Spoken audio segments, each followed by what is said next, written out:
بسم الله الرحمن الرحيم ولا تحسبن الذين قتلوا في سبيل الله أمواتا بل أحياء عند ربهم يرزقون فرحين بما آتاهم الله من فضله ويستبشرون بالذين لم يلحقوا بهم من خلفهم ألا خوف عليهم ولا هم يحزنون يستبشرون بنعمة من الله وفضل وأن الله لا يضيع أجر المؤمنين ولا تحسبن الذين قتلوا في سبيل الله أمواتا گمان نکو ای مخاطب کسایی را که کشته شدن فی سبیل الله با خاطر حاکمیت دین الله امواتا مرده مثل باقی مرده بل احیاء عند ربهم یرزقون بلکه اینا یک نوع حیات دارن به نزد ربشان یرزقون رزق داده می شوند فرحین بما آتاهم الله من فضلی خوشحال می باشند با آنچه که الله بر اینا دادگی است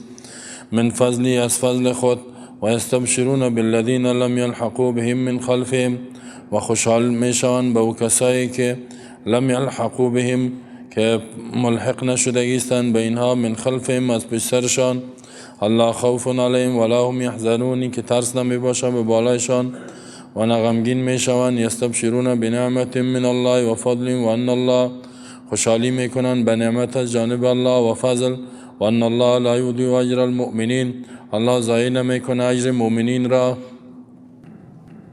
در این آیت ها الله متعال به ارتباط غزوه یا جنگ احد احکام پی در پی بیان می کند. حوادثی که صورت گرفته بود در جنگ احد، حالات منافقین را بیان کرد، سستی در ایمان بعضی ها پیدا شده بود او را الله بیان کرد، حکمت های از این که چرا مؤمنین بعضی وقت شکست می خورند و حکمت ها و فواید را بیان کرد. حالا هم الله امو حوادث جنگ احد را بیان می کند و ای را بیان می کند که کسایی که در این جنگ که در برابر کفار بود کشته شدن اینا خونشان مثل دیگه کشته ها نیستن. دیگه کسایی که میمورن کشته میشن این مثل از اونا نیست. اینا پیش الله بسیار درجات دارن. اینا از حیات دنیا که حیات غیر حقیقی است، حیات تکلیف است، از این خلاص شدن به حیات دائمی، به حیات نعمت ها رفتن. الله متعال ای را بیان میکند و در ارتباط از این عبدالله ابن عباس حدیث روایت کردگی است. حدیث در سبب نزولش میگن که عن ابن عباس قال رسول الله صلی الله علیه وسلم، میگه رسول الله صلی الله علیه وسلم فرمود لما اصیب اخوانکم به احد، هر وقتی که برادرای شما رسید در جنگ احد زخم و شهادت، جعل الله ارواحهم فی جوف طیر خضر، الله گردانید روح از اینها را، ارواح می شهدای احد، فی جوف طیر، در اشکم پرنده های خضر سبز، در اشکم پرنده های سبز که ترد انهار الجنتی، که داخل میشان در نهرهای جنت، تاکل من ثمارها، میخورن از امی میوه های جنت، امی ارواح، و تأوی الى قنادیل من ذهب، و جای میگیرن به قندیل های طلا، معلقتا فی ظل العرش، که اویزان است در سایه عرش الله. قندیل ها اویزان است در عرش، اویزان است. ارواح شهدا در اشکم این پرندهای سبز میره و او در نهرهای جنت خوراک میکنن و باز میان به قندیل های عرش آرام میگیرن، باز میرن اونجا. فلما وجدوا طیب مأکلهم و مشربهم و مقیلهم، رسول الله صلی الله علیه و فرماد هر وقت اینا پیدا کردن خوشبویی، زیبایی و پاکی خوراکشانه بهترین، و مشرب نوشیدنی ها، و مقیلهم آرامش، یک آرامش و خوردن نوشیدن که اینا پیدا کردن، همین شهدا قالو گفتن من یبلغ اخواننا عنا، کیست که برساند به برادرای ما از طرف ما، انا احیاء فی الجنه، که ما زنده هستیم در جنت، یعنی ما شهدا زنده هستیم، نرزق یا نرزق، رزق میخوریم ما. اینا گفتن کیه میگه ما را میرسانه؟ که ما اینجا که پیش ما مردیم به حیات حقیقی رفتیم، روزی خوراک میکنیم، زنده هستیم. همین گپ کی میرسانه به اون برادرای مجاهدی که هنوز شهید نشده؟ لا یزهدوا فی الدنیا، تا اینکه اینا لا یزهدوا فی الجهاد، تا اینکه اینا بیرغبتی در جهاد نکنن، جهاد ترک نکنن. کی میرسانه؟ ولا ینکلوا عند الحرب، و عقب نشینی نکنن در وقت جنگ، فرار نکنن. گفت همین گپ کی میرسانه؟ جنتی ها گفت. فقال الله سبحانه، الله متعال گفت که انا ابلغهم یا ابلغهم، ما برشان میرسانم، عنکم، از طرف شما. امی نعمتایی که شما هستین ایرا ما برشان میرسانم. فانزل الله، الله آیت روان کرد که کسایی که مردن اینا نمردن، این که پیش الله حیات هستن و در نعمت ها هستن و استفاده میکنن از نعمت های جنت، رزق برشان داده میشه. به می خاطر الله چی میفرماید؟ ولا تحسبن الذين قتلوا في سبيل الله امواتا، ولا تحسبن، گمان نکند، گمان نکو تو مخاطب یا پیامبر، کسایی کشته میشن به خاطر حاکمیت دین الله در سنگر و جهاد، امواتا، مرده ها، کسایر الاموات، بل احیاء، بلکه اینا یک نوع حیات دارن، عند ربهم یرزقون، ای تو حیاتی که رزق برشان داده میشه. سبحان الله. جابر بن عبدالله یک حدیث صحیح است، ابن ماجه و ترمذی روایت کرده، این را هم گوش کنین، بسیار جالب است. جابر بن عبدالله قال میفرماید، قال لقینی رسول الله صلی الله علیه و سلم، میگه ملاقات کرد با ما رسول الله صلی الله علیه و سلم، روبرو شد. فقال، گفت یا جابر، ای جابر، ما لی اراک منکسا مهتما یا منکسا، چی شده که من تو را می تو سرپایین میبینم، مهتم، جگرخون میبینم؟ جابر بسیار جگرخون. جابر میگه قلت، ما گفتم یا رسول الله، ای رسول الله، استشهد ابی و ترک عیالا و علیه دین، پدرم شهید شده، در جنگ احد شهید شده بود، پدرش عبدالله، جابر ابن عبدالله، و ترک عیالا، و از خود ماندگی است عیال، بسیار فامیل زیاد است، یک بچه و یک دختر داره فامیل، و این جوان بود کار میکرد پدرم، و علیه دین، با بالایش دین هم است، قرضدار هم است، هم قرضدار است، هم عیال خودمان، خود شهید شد. فقال، میگه رسول الله صلی الله علیه و گفت که این بسیار جگرخونی مگم به می خاطر است که پدرم شهید شده، برادرها و خواهرام زیاد مانده، یتیم شدن دیگه، این پدرم قرضدارم بود، یعنی زندگی ما خوب نیست. فقال، میگه رسول الله صلی الله علیه و گفت الا ابشرک بما لقی الله عز وجل به اباک، آیا تو را خوشخبری نتم با آنچه که روبرو شد با الله، با اون نعمتهایی که روبرو شده اباک، پدرت، خبر نتم تو را که پدرت بعد از مرگ با چی چیزا روبرو شده؟ قلت، میگه ما گفتم، جابر میگه بلا یا رسول الله، بله، زود با ما بگو که با چی چیز روبرو شده پدر من. قال، میگه گفت رسول الله صلی الله علیه و ان الله احیا اباک و کلمه کفاها و ما کلم احدا قط الا من وراء حجاب. فقال يا عبد الله تمني اعطيك، قال يا رب اسالك ان تردني الى الدنيا فاقتل فيك ثانيه. فقال الرب تبارك وتعالى إنه قد سبق مني أنهم إليها لا يرجعون. قال يا ربي فأبلغ من ورائي فأنزل الله. حدیث بسیار صحیح است.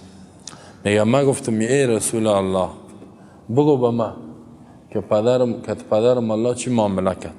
گفت ان الله احیا اباک، بدون شک الله زنده ساخت پدرت را، پدرت الله زنده ساخت. و کلمه کفاها، و با امرایش صحبت کرد، سخن گفت، کفاها مواجهتا، رو به رو گپ زد. گفت الله با امرای پدرت مستقیم گپ زد.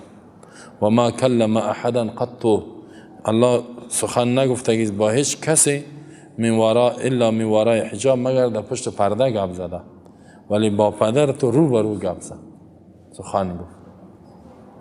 فقال له، میگه گفت الله از برای پدرت، یا عبدالله، یه جابر ابن عبدالله، ای بندی الله، تمنی آتکه، آرزو کو که ما برات بتم، چی میخوای، چی آرزو داری؟ گفت الله تو روبرو با پدرت یک جاش. قال، گفت که یا رب، جابر میگه گفت ای رب، اسألک ان تردنی الى الدنیا، سوال ما آرزوی ما است که مرا در دنیا پس روان کنی، فاقتل فیک ثانیه، شهید شوم، کشته شوم در راه تو، به خاطر رضای تو، به خاطر دین تو، ثانیتا در مرتبه دو، آرزوی من است. گفت تو روبرو گپ زد.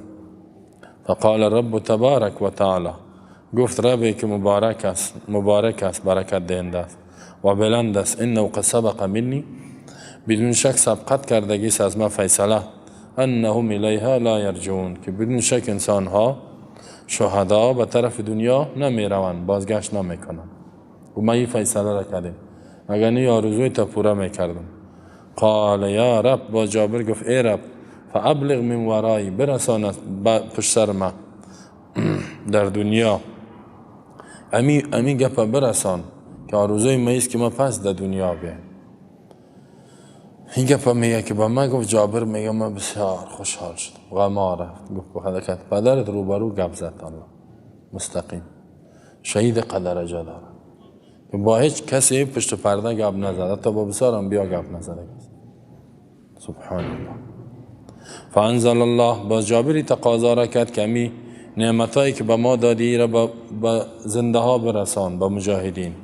الله آیت نازل کرد، ولا تحسبن الذين قتلوا في سبيل الله امواتا، گمان نکنی ای مخاطب، الذين استشهدوا، کسایی که شهید میشوند، فی سبیل الله، به خاطر حاکمیت دین الله، لیلای دینه، امواتا، مرده ها، کسایر الاموات، مثل باقی مرده دیگه، مردهایی که در زیر لیاف خانه اونجا میمرن، یا رو تو فکر نکنی که اونا که هستن دیگه مرده ها، لا یحسون ولا یتناعمون، نه نعمت احساس میکنن و نه زندگی را احساس میکنن، بل احیاء عند ربهم، بلکه اینا حیات دارن عند ربهم، به حضور ربشان، یعنی نعمت ها را در جنت های میشگی، یرزقون، برشان رزق داده میشود صبح و بیگاه.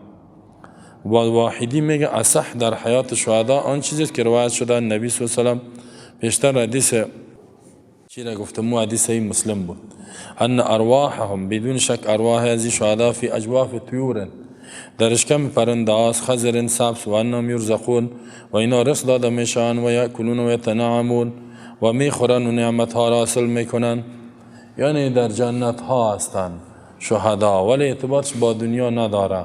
یکم تا که می سر قبر خود زده میرن، یه عقیده شرکی است که به ما بته، او با دنیا ارتباط نداره. اگر نه آرزو کرد که به دنیا بره، با دنیا ارتباطش قطع است، در نعمت ها است. اون نعمتی که و انا در اشکم پرنده های سبز است روحشان، و لذت حاصل میکنن. الله بر ما و شما شهادت واقعی نصیب کنه. فرحين بما آتاهم الله من فضله ويستبشرون بالذين لم يلحقوا بهم من خلفهم الله خوف عليهم ولا هم يحزنون. فرحين خوشحال می باشن اینا، یعنی نعمت ها را برشان داده میشه در جنت و خوشحال هستند به اون نعمت ها. و یستبشرون بما آتاهم الله، به نعمت هایی که الله برشان دادگی است، من فضلی، از فضل خود، جنت از فضل الله است. و یستبشرون خوشحالی میکنن. اینجا استبشار باب استفال برای طلب نیست، بلکه به معنای مجرد است. یستبشرون خوشحالی میکنن بالذین لم یلحقوا بهم، با او کسایی که پیوست نشده به اینها. کی است؟ مجاهدینی که هنوز در جهاد هستند، نامدن پیش از اینا، من خلفهم، از پیش سرشان، که اونا هم در آینده یعنی حال نمردن، در آینده میاین، بر از اونا خوشحالی میکنن و خوش هستند. چی خوشحالی حاصل میکنن؟ من خلفهم، کسای مجاهدینی که از پسرشان است، الله خوف علیهم، که نیست ترس به بالای از اونا، ولا هم یحزنون، و نه غمگین میشوند. ترس در آخرت بسیار سختی ها در قیامت، قبر اینا، در حدیث میگه که عذاب قبر هم شهید به امن است. و عملی که میکرد و عملش جاری است و خونی که از بدنش میره بوی مشک میاد و بهترین درجات الله برش میده. شفاعت هم میکند از موحدین را. ولا هم یحزنون، ترس نیست از حول و هیبت و سختی های قیامت، هیچ به امن است. ولا هم یحزنون، و نه غمگین می باشند از جدایی دنیا که اولادشمان، زنشمان، نعمتها، بلند منزل، خانه، زندگی، هیچ غم از او را نمیخوره، به خاطر الله بهترین برش داده. یستبشرون بنعمت من الله و فضل و ان الله لا یضیع اجر المؤمنین. خوشخبری حاصل میکنن، یعنی خوشحالی میکنن به نعمت من الله، به نعمت از جانب الله. نعمت چی است؟ نعمت جنت است. الله باید اینجا تاکید میکنه جنت نعمت و فضل، فضل اضافه. نعمت آن چیزی است که در بدل عمل داده شده، عملی که اطاعت کردگی است اینها. و فضل که است چیز اضافه است بدون عمل. آنچه که الله کرامت برشان داده، نعمتها را برشان دادگی است و یا مستحق به طاعت شدند. فضل که اضافه است غیر از اعمالشان. و ان الله لا یضیع اجر المؤمنین، بدون شک الله ضایع نمیکنه ثواب مؤمنین را. اجر مؤمن هیچ وقت ضایع نمیشه. هر عمل مؤمن کلش ثبت شده میره. باید ما یقین داشته باشیم که به اخلاص است حتمی الله. الذين استجابوا لله والرسول من بعد ما اصابهم القرح للذين احسنوا منهم واتقوا اجر عظیم. کسایی قبول کردن از برای الله و رسولش بعد از که برشان رسید زخم. للذین احسنوا، کسایی که نیکوکاری کردن از اینا، تقوا کردن، ثواب بزرگ است. الذين قال لهم الناس ان الناس قد جمعوا لكم فاخشوهم فزادهم ایمانا. کسایی که گفت از برای از اینا مردم، بدون شک مردم جمع شده است، برای شما بترسین از اونها. فزادهم ایمانا، زیاد که تمی گفت مردم برای از اینا ایمانشانه. و قالوا حسبنا الله و نعم الوکیل، گفتن کافی است ما را الله، بهترین کارساز است. فانقلبوا بنعمت من الله و فضل لم یمسسهم سوء واتبعوا رضوان الله والله ذو فضل عظیم. بازگشت کردن به نعمت از جانب الله و فضل که نرسید به اینا تکلیف، تابعداری کردن رضای الله را. الله صاحب فضل عظیم است. انما ذلكم الشیطان یخوف اولیاءه فلا تخافون و خافون ان کنتم مؤمنین. جز این نیست همین کسی که گپ برتان گفت شیطان بود. یخوف اولیاءه، می ترساند با دوستای خود مؤمنین را. فلا تخافون، نترسین از انسانای شیطان صفت، و خافونی از ما بترسین ان کنتم مؤمنین، اگر ایمان دارین. در اینجا الله متعال یک واقع دیگر را بیان میکند. وی است که در سبب نزول ازی میاد که رسول الله صلی الله علیه و وقتی که در جنگ احد بسیار کسا شهید شد، بعضی ها زخمی شد، بعضی ها شهید شد. خب بعضی فرار کرده و پس آمدن. مشرکین آمادگی گرفتن که دوباره سر رسول الله صلی الله علیه و سلم حمله کنند. پیامبر صلی الله علیه و سلم نیروها را دوباره آماده کرد و گفت کسایی که در جنگ احد شرکت کرده و زخمی است، اینمی کسا که ما برد برابر مشرکین. یعنی بسیار سخت است که زخمی هم باشه و تکلیف هم دیده باشه، زخمی پس حرکت کنید در جنگ، بسیار سخت، بسیار ایمان میخواد. رسول الله صلی الله علیه و سلم گفت که کی میره در برابر مشرکین؟ مشرکین تصمیم داشتن، پشیمان شدن که ما چرا ایار اعلا کردیم، بیاین که بریم فیصله کنیم کلش از بین ببریم. رسول الله صلی الله علیه و سلم آمادگی گرفت، نیروهای خود را برد. همراه الاسد در 16 یا 20 کیلومتری مدینه است، از سایه احد پیش رفت، در 20 کیلومتر دیگه هم پیش رفت و سنگر گرفت. مشرکین که خبر شدن و صحابه و مؤمنین و پیامبر صلی الله علیه و آمد سنگر گرفته، عقب نشینی کردن. والله متعال عظمی مجاهدینی که بعد از زخمیگری هم در معرکه و میدان جهاد را بسیار تمجید میکنه، صفتشان میکنه، می آفرین شاباس، چی مجاهدینی است. زخمی هم شدن، دوباره جواب دادن، باز رفتن و اینمی رفتنشان سبب شکست کفار شد که هیبت زیاد قلب کفار رفتید و اونا پس نامدن. الله لازم واقعا بیان میکند. الذین استجابوا، کسایی که قبول کردن. اینجا استجابت به معنای اجابو، تا بر طلب نیست، قبول کردن یا دعوت رسول الله صلی الله علیه و قبول کردن لله از برای الله، حکم الله که جهاد است، و رسول از برای رسولش یعنی اطاعت الله و رسول کردن. من بعد ما اصابهم القرح، بعد از اینکه رسیده بود به اینا زخم. قرح زخم میگه، قرح درد زخم میگه. در روز احد رسیده بود. این ابن کثیر میگه هذا کان یوم حمراء الاسد، این روز حمراء الاسد یک مکان است در 24 کیلومتری یا 20 کیلومتری مدینه است. و این بود که مشرکین وقتی که رسیدن و تکلیفی که بر مسلمان ها رساندن و شهید زخمی کرد مسلمان ها را، کرو راجعین، بازگشت کردن که دوباره حمله کنند. رفتن به شهرهایشان، با پشیمان شدن که چرا امی اهل مدینه را کلش نکشتن، باید حمله کنند. هر وقت که به رسول الله هم خبر شد، حکم کرد که برین در پشت سرشان تا که روب و هیبت در دل از اونا بیفته و بفهمه که شما قوی استین. باز گفت هیچ کس رفته نمیتواند مگر کسایی که در جنگ احد شرکت کرده. مسلمان ها با وجودی که زخمی بعضی از بدنش خون هم میرفت حرکت کرد دوباره. او پیاده هم بود دیگه. باز که رفتن، آل الله می فرماید که کسایی که قبول کردن حکم الله و رسول بعد از اینکه برشان زخم رسیده بود، للذین احسنوا منهم، از برای کسایی که احسان کردن، احسنوا یعنی اطاعت کردن، عمل نیک انجام دادن، منهم از مؤمنین صحابه امر رسول اطاعت کردن و قبول کردن دعوتش به جهاد بعد از زخمی شدن، واتقوا، با وجودی که زخمهای شدید بود، و تقوا کردن اجر عظیم، ثواب بسیار بزرگ است نسبت به دیگران. یا کیستن؟ الله صفاتای از اینا را بیان داره. الذین قال لهم الناس، کسایی هستن همی کسایی که زخمی شدن دوباره در برابر کفار رفتن. قال لهم الناس، گفت از برای اینا مردم. مردم کی بود؟ یعنی توطیه کردن انصار مشرکین، کسایی بودن که طرفدارای مشرکین بودن. چی گفتن؟ قد جمعونکم، قد ان الناس قد جمعوا لكم، بدون شک مشرکین مردم جمع شده به خاطر شما که کلتان بکشه، فخشاهم بترسین، برین از اینجا.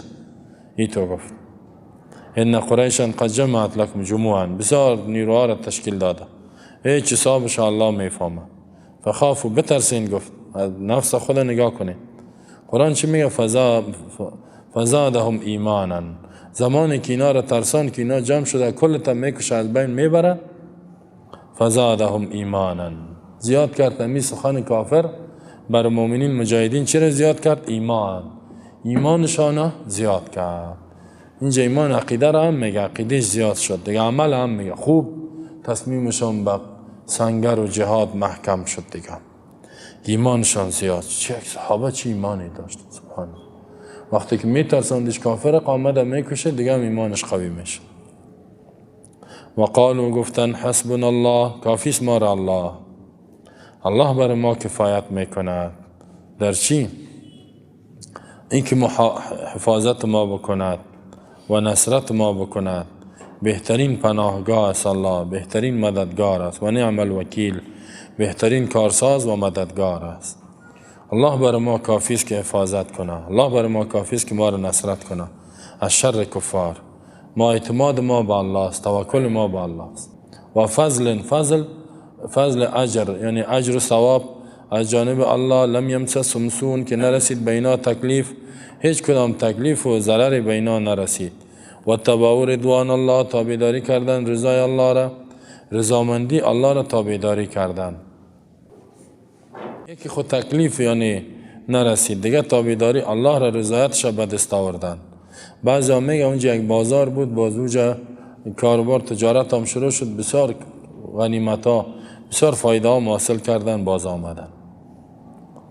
لم یمسسهم سوء، تکلیف برشان نرسید. و تبعوا رضوان الله، وقتی که گفتن حسبنا الله و نعم الوکیل، بازگشت به چی کردن؟ به نعمت و به فضل. نعمت که ای بود که برشان بسیار سرمایه آمد. فضل ای بود که چیزای اضافه برشان داده شد. لم یمسسهم سوء، تکلیف برشان نرسید.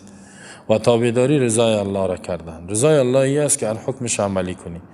والله ذو فضل عظیم، الله صاحب فضل عظیم است، صاحب بسیار احسان بزرگ است به بنده های خود. خصوصا تو بنده ها.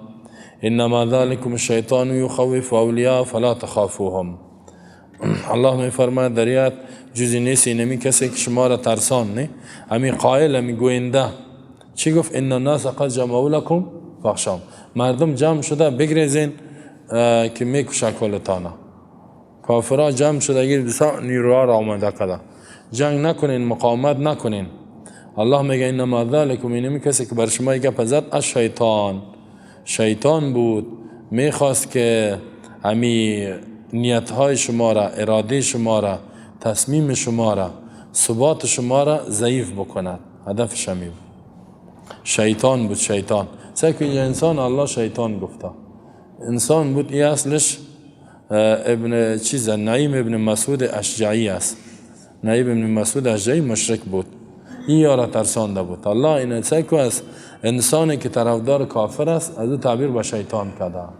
هر انسان طرفداری کافر میکنه، با کافر خوش است، شیطان است. انما ذلكم الشیطان، این شیطان است که گپ زد. یخوف اولیاءه، می ترساند شما را یخوفکم، شما را می ترساند. اینمی شیطان اولیاءه یعنی به اولیاء خود که کافر است. یعنی این آدم شیطان کافر چیش است؟ اولیاء دوستایش است. با می دوستای خود، مددگارای خود شما را می ترساند. و اصل امی بود که شما بترسین بروین. فلا تخافوهم، الله میگه نترسین از انسانای شیطان صفت، نترسین. چرا؟ زیرا ما کفالتتان کردیم به نصرت. و خافونی، لیکن فقط از ما بترسین ان کنتم مؤمنین، اگر مؤمنین بر حق هستین شما چی کنین؟ از ما بترسین، نافرمانی مرا نکنین که هلاک میشین. شیطان نعیم ابن مسعود اشجعی این ابو سفیان روان کرده بود که مسلمان‌ها را همتشان ضعیف کنه. برو بگو که نیرو جمع شده، اگه آمد هی تویتان میکنه. یا آمد صحابه را ترسان رسول و دیگه ایمانشان قوی شد. این را گپا چرا به شیطان نسبت داد؟ در ای از وسوسه شیطان بود. شیطان در وجود از او داخل شده بود، گپای خدا گفت. بعضی وقت شیطان گپای خدا توسط انسان ها میگه. انسان ها را شیطان جور میکنه، دعوت میته. پس در اینجا الله متعال میگه از این کافرای شیطان صفت نترسه. ولا يحزنك الذين يسارعون في الكفر انهم لا يضر الله شيئا يريد الله الا يجعل لهم حظا في الاخره ولهم عذاب عظیم. غمگین نسازد تو را کسایی که تیزی میکنند در کفر. انهم لا يضر الله شيئا، بدون شک اینا ضرر رساندن نمیتونند به الله هیچ ضرر. یرید الله اراده میکند الله یجعل لهم حظا في الاخره، اینکه نگرداند برای از اینا کدام سید آخرت. ولهم عذاب عظیم، از برای از اینا عذاب بزرگ است. ان الذين اشتروا الكفر بالایمان لا يضر الله شيئا ولهم عذاب علیم. کسایی که انتخاب کردن کفر در بدل ایمان ماندن، کافر مرتد شدن. لا يضر الله شيئا، هرگز ضرر رساندن نمیتونن به الله هیچ ضرری. ولهم عذاب علیم، از برای مرتدین عذاب درناک است. منافقین مرتدین. حال تسلی میته در آیات الله به رسول الله سلام که غمگین نسازد تو را کسایی که سرعت میکنند در کفر. کی هستن؟ منافقین یا منافقا بودن، در کفر و نفاق سرعت میکردن. با سخنهایشان گاهی میگفتن ضعیف هستن، شکر. با اعمالشان، اعمالش چی بود که مسلمانان در صف جهاد را در نیم را دور خوردن. یا شما را غمگین نسازه و آنچه که از اینا ظاهر میشد آثار کید و فریب بر اسلام اهلش، استراتژی ها میگیرن. او چه گپاست، ایتو میکنیم اوتو میکنیم. الله میگه غمگین نشو. غمگین خو انسان میشه که کارا را کنه. هدف است که دعوت و جهاد تا ترک نکن، این را پیش ببر. بان دسیسه کده برا تو کار تا بکن، الله تو را نصرت میکنه. و مکروا و مکر الله، اونا تدبیر هلاکت تو را میکنه، الله تدبیر هلاکت اونا را میکنه. والله خیر الماکرین، الله کار تو را جور کده میره در پشت تو کار تا انجام بده. یعنی راستی هم آدم میترسه کی تو شد و تو تصمیم گرفتن، ای تو میکنیم او تو میکنیم. نه، یه گپای کتا کتا را که میشنوی بسیار میترسی. الله میگه غمگین نشی. کسایی که سرعت در کفر، کسایی که کافرها در کفر خدا چی سرعت بسیار با تیزی میدهند. الله مؤمنین میگه که وسارعوا، نه، وسابقوا الی مغفرت، با سرعت بریم به طرف اعمال مغفرت. عمل هایی که شما با تیزی انجام بتین اعمال مغفرت. کافر کرد بسیار با تیزی اعمال کفر خدا انجام میده. ما و شما با وجود که مرد جایش داته شد، ما و شما چرا اعمال اسلام احکام الله را خدمت به دین الله را به سرعت انجام ندیم؟ ما و شما واقعا ضعیف هستیم، بسیار ضعیف. همین کافرها شب و روز خواب ندارن، شب و روز. ما و شما دیگه هستیم دیگه. الله رحم کن. با ما اندازه که حرکت میکنیم الله نصرت میکنه. ما اندازه را دیده چقدر تیز شدی، همون قدر تیزت، همون قدر نعمت میاد، همون قدر کامیابی میاد، همون قدر عزت میاد. چقدر کم رفتی اونم قدر. غمگین نسازد تو را ای پیامبر کسایی که به تیزی انجام میتن اعمال کفر، در سخنهای خدا توطئه و تبلیغات میکنن به اعمال خدا. چرا؟ انهم لن یضر الله شیئا، بدون شک این کافرها که به سبب کفرشان لن یضر الله، هرگز ضرر رسانده نمیتونن به الله و دینش هیچ چیز. انما یضرون انفسهم، بر خود ضرر میرسانن، به آتش میره. یرید الله والا یجعل لهم حظا فی الاخره، اراده دارد الله اراده میکند به چی؟ به حکمت و مشیت خود. الله یجعل لهم حظا، که نگرداند از برای آن یک حصه فی الاخرت، در آخرت، یعنی ثواب و نعمت آخرت الله اراده داره برشان نده. الله اراده داره که هیچ ثواب به اینا نده، اینا را در آتش ببره. الله این اراده را داره. ولهم عذاب عظیم، از برای این عذاب بزرگ است. عذاب بزرگ یعنی فوق الحرمان من الثواب، در آتش جهنم میمانند. ان الذين اشتروا الكفر بالایمان لا يضر الله شیئا ولهم عذاب علیم. اینجا هم تسلی است به مؤمنین. کسایی که انتخاب کردن کفر در بدل ایمان، یا کی بودن؟ ایمان ماندن کفر اگر منافقین که ذکر شد، نه رفتن میدان جهاد اعلان کردن، کفر انتخاب کردن در بدل ایمان. این منافقین بیدینا که کافرها دسته یکی کردگی هستند. لا یضر الله شیئا، هرگز ضرر رسانده نمیتونن به الله به سبب کفر و ارتدادشان، مرتد شدنشان، شیئا، هیچ ضرری. ولهم عذاب علیم، از برای این عذاب دردناک است. خدا تباه میکنه خدا. ولا يحسبن الذين كفروا انما نملي لهم خير لانفسهم انما نملي لهم ليزدادوا اثما ولهم عذاب مهین. گمان نکند کافرها انما نملی انا بدون شک ما نملی لهم، آن چیزی که ما مهلت میتیم به اینها، عمر دراز برشان میتیم، صحت میتیم، مال سرمایه میتیم، خیر لانفسهم، این به خیرشان باشد، با وجود از اینا بدنایشان خیر باشد. نه نه نه، این گمان باطل نکنن. چرا؟ انما نملی لهم لیزدادوا اثما، جز نیست ما مهلت میتیم به اینا تا که گناه را زیاد کنن. عمرشان که دراز است، 90 سال، 100 سال، 80 سال، تا که گناهشان زیاد شود. گناه ای توی منافقه که الله عمرش دراز کرد، مرتد یا کافره، ای تو گمان نکنیم که به خیرش است. این گمان نکنه کافر بیدین یا فاسق. ولهم عذاب مهین، از برای این عذاب رسوا کننده و ذلیل کننده است. ذلیل میشوند. مسلمان ها به تشویش بدن که کافرها قوم را دراز میخورن. ما و شما میل میبینیم این کافرها، نه؟ این کافرهای کتا کتا، کلان کلان کافرها، نمی کشورهای کفری کتا و ابر قدرت ها اینا. امروز جمهوری سابق شالی هم زنده است، 90 سال و 100 سال شده زنده است. مسلمان ها را کشتن، نظام زنده است. اینا لیمی عمر دراز، همی صحت بدن اگر باشه و یا نعمت های زیاد، این به خیرشان نیست. یا که زنده عمرش دراز شد دیگه هم گناه کده کفر ایدان، گناهش دیگه هم زیاد شده میره، دیگه هم عذابش زیاد میشه. رسول الله صلی میگه که عمر دراز تو با خوشحالی برای کسی لمن طال عمره و حسن عمله، عملش زایسته باشه. اگه او مؤمن عمرش دراز بود عملش بد بود، بسیار خطرناک. مؤمنی که بد عمل باشه، به شرط ایمان داشته باشه، با مرگش زود خوب است، بمره، باز گناهش کم می باشه. گمان نکند کافرها، زن و گمان نکنن چیز که انما نملی لهم، یقینا آن مهلتی را که ما برشان میتیم، مهلت چی؟ عمرشان دراز میکنیم بدون جزا و عذاب.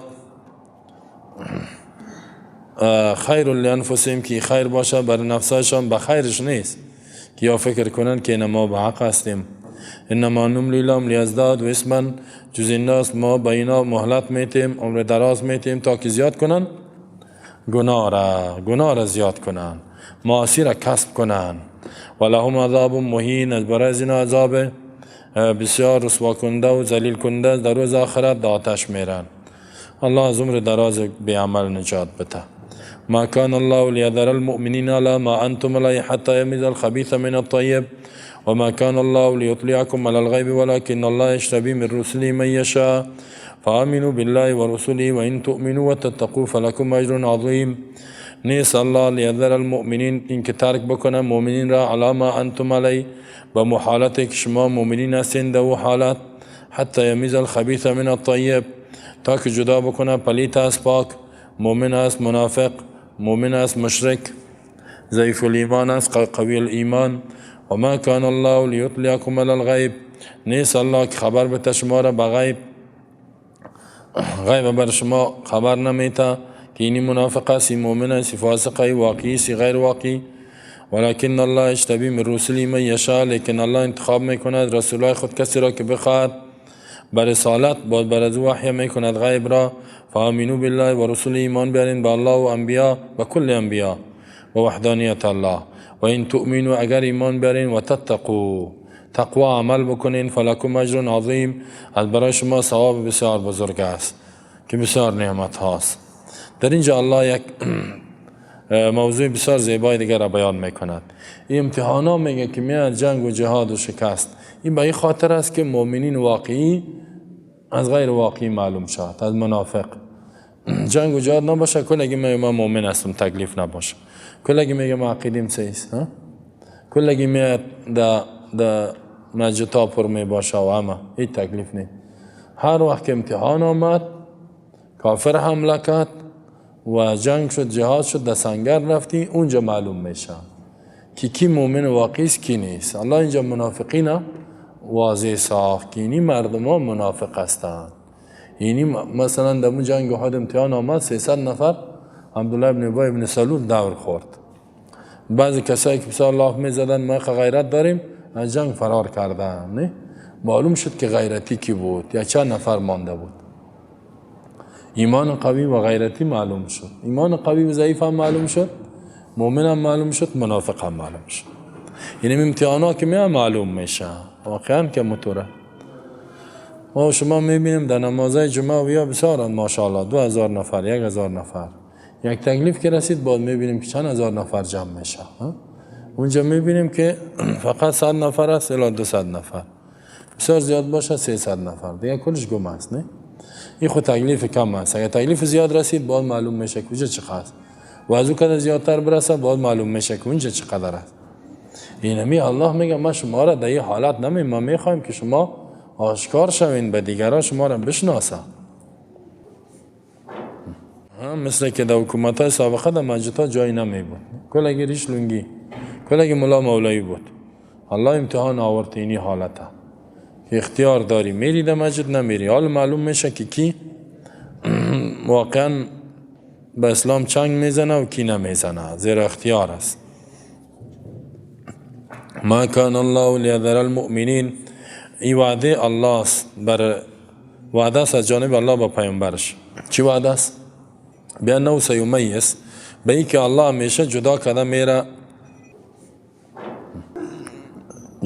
میرود لو از برای پیامبر المؤمن من المنافق، مؤمن از منافق. معنا چی است؟ ما کان الله لیذر المؤمنین، یعنی نیست الله ترک کنه مؤمنین را علی ما انتم علیه، یعنی لن یترک الله المؤمنین مختلطین. الله مؤمن ترک نمیکنه خلط باشه بالمنافقین، که منافق گردود باشه. حتی یبتلیهم تا اینکه امتحان میکنه، فیفصل بینهم، باز جدایی میارد در بین اینمی کسا و کسا. اینی مؤمن است، این منافق است. مثل که در جنگ احد الله اهل نفاق آشکارا ساخت. ابن کثیر میگه لابد یعتقد، ضروری است که عقیده شود، ای عقیده شیء من المحنه، این که گره کند یک چیزی از محنت را، یظهر فیها ولیه و یفزع بعدوه، و دشمن رسوا شود. مؤمن صابر از منافق معلوم شود، منافق فاجر. یگام تا دوستای شما هم که هست بسیار لاف میزنه مهید تو است و میتو شما هم یگام امتحانش کنین. خب یگام امتحانش کنین معلوم میشه که چطور است. یک چیز برش بگو که اینی توی مشکل بر ما پیدا شده، بیا خیلی در اینجا باید ببی که میای یا نه چطور است. خب بسیار لاف میزنه که تو هر خدمتی باشه، هر خدمت بگو برای من یک تکلیف پیدا شده، پیسه میخوایی، همیشه میگه یک 50,000 روپیه قرض بده یا 1 لک بده، معلوم میشه که چطوره. باید ببینی که یا سفر با امرایش بکوده، سفر با امرایش چی میکنه. الله مؤمن از منافق جدا کده میرفت با پیامبر. هر کی پیش پیامبر میامد ما ایمان داریم. الله میگه هیچ وقت الله ترک نمیکنه مؤمنی را با مو حالتی که هستن، اما حالتی که هستین نه حتی یمیز الخبیث من الطیب، تا اینکه خبیث، منافق، فاسق، بیدین من الطیب از مؤمن واقعی مخلص جدا کند. حال ما شما دیدیم نه در جهاد افغانستان کلگی میگفت ایمان ما قوی است، کلگی میگفت مسیحیستم، کلگی میگفت مایت و هر کدامش چیق میزد معلوم نبود کدامش ایمانش صحیح. یعنی امتحانات که آمد معلوم شد که کی صحیح بوده و کی نبوده. نه جدا شد، نه صفا جدا شده رفت.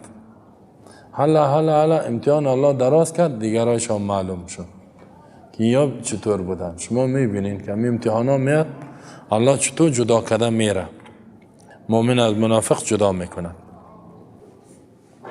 الله ما شما را در امتحان ها کامیاب کنه. وما كان الله ليطلعكم من الغيب ولكن الله يجتبي من رسله من يشاء. نیست الله خبر بده شما را به غیب. امام طبری در این جمله آیات میگه و اول الاقوال به تاویله، بهترین اقوال سخنا و تفسیر به تاویل در تفسیر امی جمله ما کان الله لیطلعکم من الغیب، بهترین تفسیر چی است؟ نیست الله خبر بده شما را علی قلوب عباده، به قلبهای بندهایش، باز مؤمن از منافق بشناسید.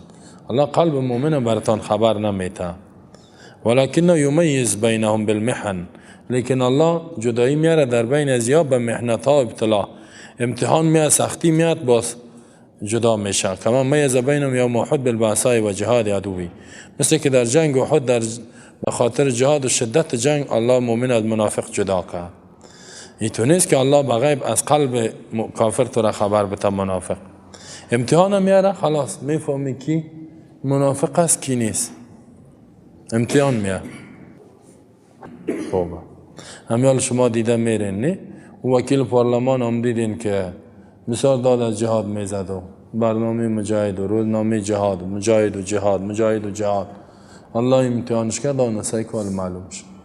حالا بزد اسلام کمره بسته کرده. چیزی که مسلمان اسلام از ضعیف میکنه از بین میبره کار کرده. کمره به ضد دین اسلام، جهاد خوبان به ضد جهاد دین حال کمره بسته کرده. و از اول هم تو بود، الله آشکارایش کرد، اینو بشناسید. اما مسلمان ها این وقتی تو خواب برده هستن و این کسایی که داد از ایمان میزنه یام که پشت زنده‌باد گفت طرف هم یام آشکارا میشه، من که یام شناخته شون. ولی اگه تا سست ایمان ها که از قرآن خبر نه ای تو فس فس میکنن و خلا بشناسش دیگه کیه؟ هنوز هم پشتش میری ایمان داری؟ ولكن الله یجتبی من رسله من یشاء، لیکن الله انتخاب میکند، یجتبی یختارو من رسولی از رسولای خود، من یشاء کسی را که بخواد. بچی به رسالت باز چی میکنه؟ فیطلع علی غیبی، خبر میده الله به غیب خود، کما اطلع النبی علی حال المنافقین، مثل که حال منافقین به رسول الله هم خبر داد به طریق الوحی. یجتبی من رسولی تو نیست که غیب برش بده، توسط وحی برش خبر میده. فآمنوا بالله و رسوله، ایمان بیارین به الله و رسولش، ایمان صحیح بیارین، ایمان بیارین به الله، ایمان درست شرعی که الله واحد است، خبردار است به غیب. آنچه خبر میده پیامبر از امور غیب او به وحی است. این تو ایمان بیارین که پیامبر که خبر میده توسط وحی است، غیب دان نیست، الله برش میگه، بازو بر ما شما خبر میده. و این تؤمنوا و تتقوا فلکم اجر عظیم، اگر شما ایمان بیارین، تصدیق کنین شما انبیا را و تقوا کنین، ربتان اطاعت کنین، فلکم اجر عظیم، از برای شما ثواب بزرگ است. الحمدلله که الله متعال امی امتحانا را میاره نه؟ تا که معلوم شود. تا که معلوم شود مؤمن واقعی کیست، غیر واقعی کیست، منافق کیست، قوی الایمان کیست، ضعیف الایمان کیست، معلوم میشه، آشکارا میشه. این که کسایی نمیفهمن دیگه خدا به دیوانگی میزنن، یا میفهمن به خاطر پول دنیا میدوا. همیال چقدر فتنه هست نه؟ به خاطر دنیا بدو که نمیده.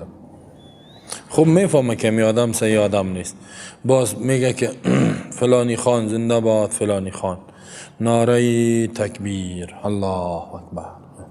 میفهمه که نمی آدم آدمی است که به خیر مؤمنین نیست، ولی با نعره تکبیر و چیقش هست دیگه، چیق میزنه.